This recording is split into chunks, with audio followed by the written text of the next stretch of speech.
Au cœur du plateau ardéchois, entre forêt et brume, sommeille une abbaye.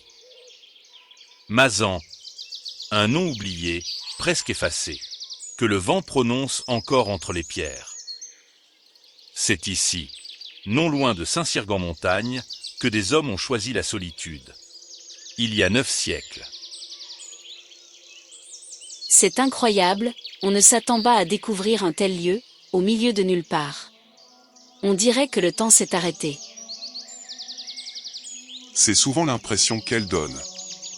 L'abbaye de Mazan a été la première fondation cistercienne du Vivarais. Autrefois, l'abbatiale s'élevait là, immense, silencieuse. Elle dominait toute la vallée.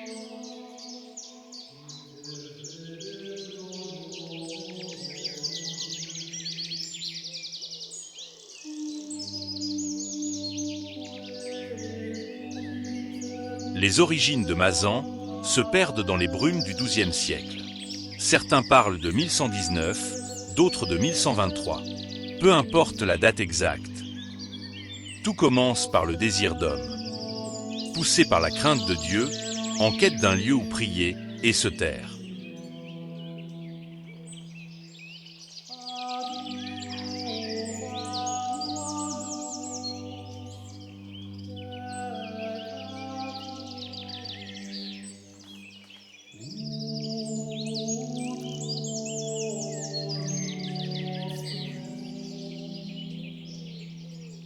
L'évêque de Viviers répond à leur appel.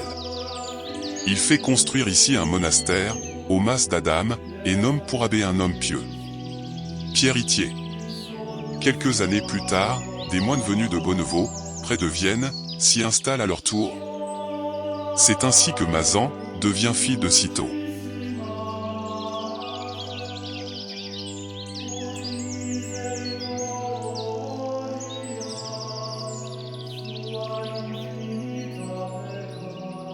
En fait, tout a donc commencé, par une simple recherche de solitude?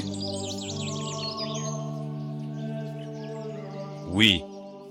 Le silence, la pierre, la prière. Rien d'autre.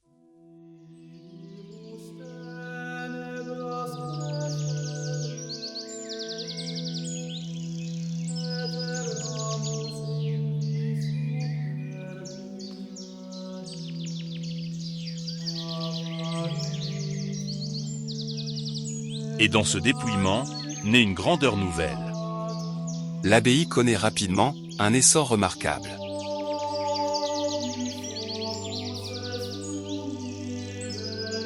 Elle fonde 4 autres abbayes, le Toronnais,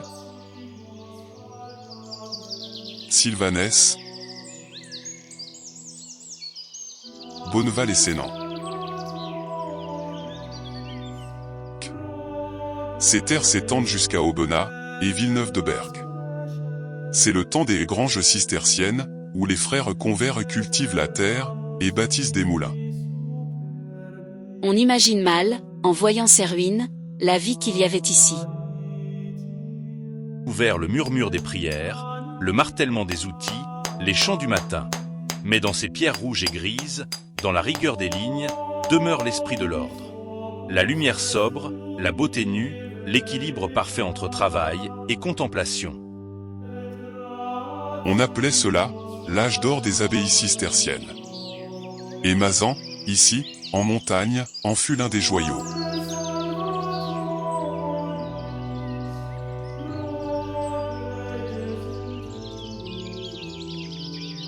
Et puis, le silence est revenu?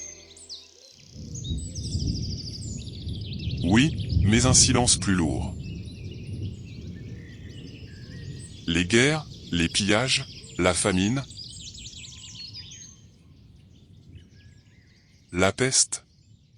De grandes hordes de bandits ont ravagé les terres.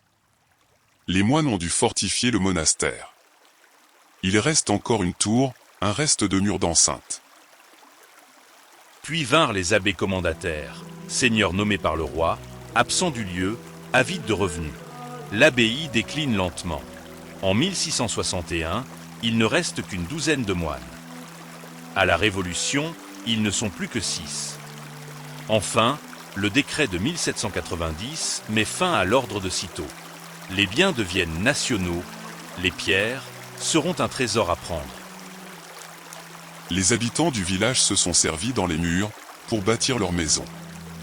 Et même la nouvelle église, construite en 1843, a été érigée avec les pierres de l'abbaye.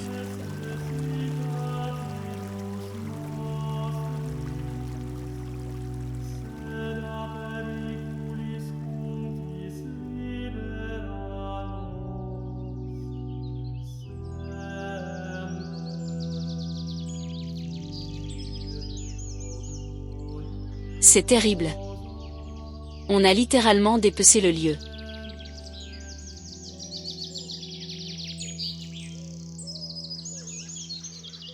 Un écrivain du XIVe siècle décrivait l'abbaye devenue étable. Les poules picorent sur les dalles, les porcs grognent dans la nef. Et il ajoutait, comme une prophétie, « Un beau jour, on entendra dire que la voûte est tombée, puis les piliers, puis les murs. » Il avait raison. En 1905, la voûte fut dynamitée.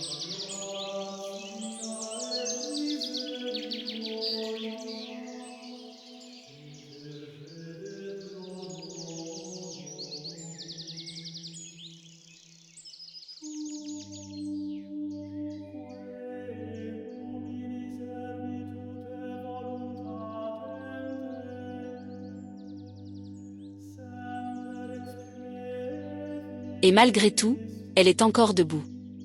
On sent qu'elle résiste. Malgré les siècles, les outrages, elle tient encore. Ses absides, ses arcs, ses chapiteaux, un témoignage de force et de foi. Elle a été classée monument historique en 1946. Puis, dans les années 1960, on a commencé à la dégager, à la consolider.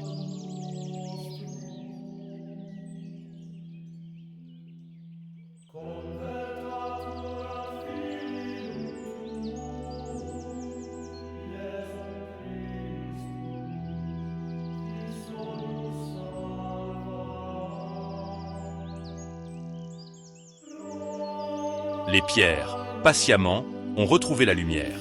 Ce qui reste de l'église, l'abside principale, une absidiole, une travée de nef, évoque encore la majesté première.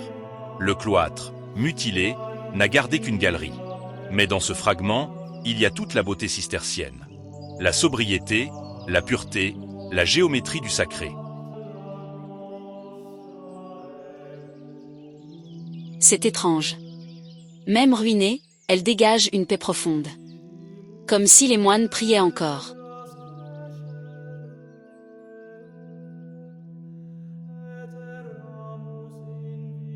Peut-être qu'ils prient encore, sous la mousse, sous les lichens, sous la pierre, leur voix murmure encore, à qui s'est écouté.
Aujourd'hui, l'abbaye de Mazan s'ouvre à une autre forme de lumière, celle de l'art contemporain.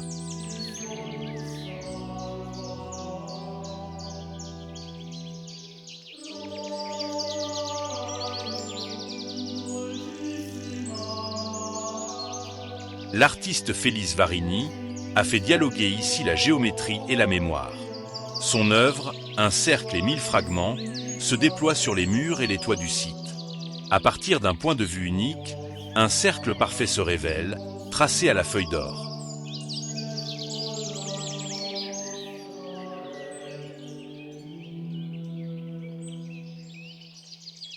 De l'or, sur ces pierres? C'est magnifique, presque irréel.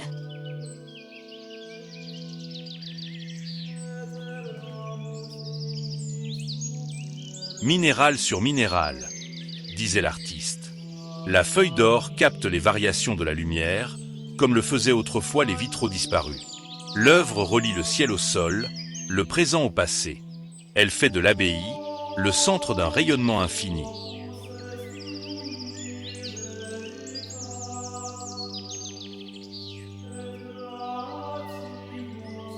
C'est une manière de redonner à Mazan sa lumière spirituelle sans la reconstruire. Une trace d'aujourd'hui, respectueuse de toutes celles d'hier.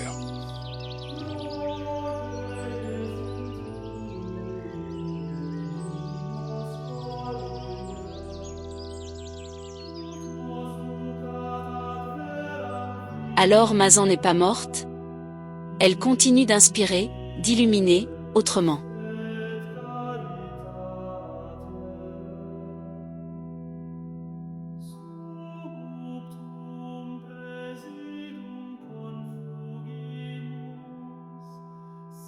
Oui. Mazan demeure. Ruine, mémoire, lumière. Elle rappelle que tout s'efface, sauf la beauté partagée.